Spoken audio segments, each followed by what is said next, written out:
Okay, we're filming this because might just happen to you. What happened to this bottom unit is we hit a rock. Often the shear pin will be broken in half, and you can just take your prop off and put a new one in there. You can build it out of a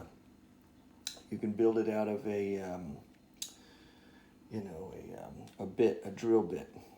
Saw off the drill side and make it the appropriate length, and it will fit right into this little slot right here.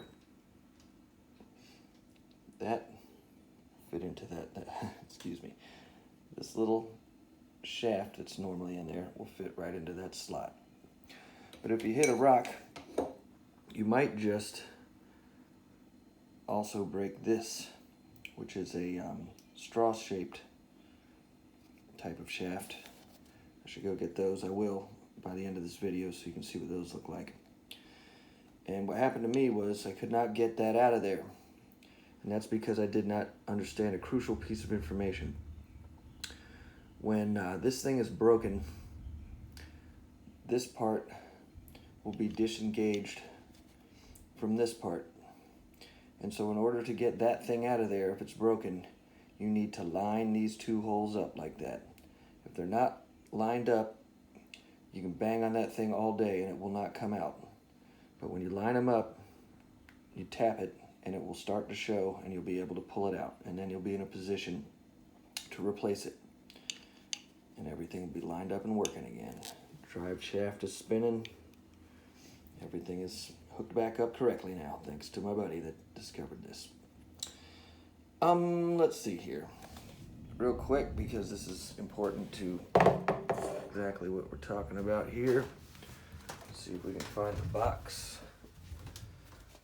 of bits. It's around here somewhere. There it is. You're gonna want these. They're called roll pins.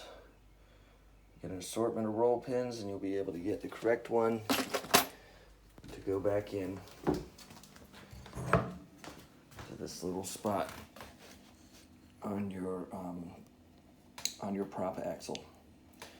The reason that they're shaped like that is because when you tap them in there, it gives a little pressure so it won't just fall out. That's why it's a roll pin.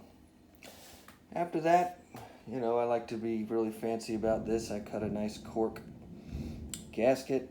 I'm going to put some gasket shellac on that. It'll make it very, very waterproof because it's cork. And then, we'll put this bad boy back on there. Fill it back up with oil, and our lower unit will be repaired. That's how that's done. Welcome, YouTube, because this one wasn't on there. All right, see you next time.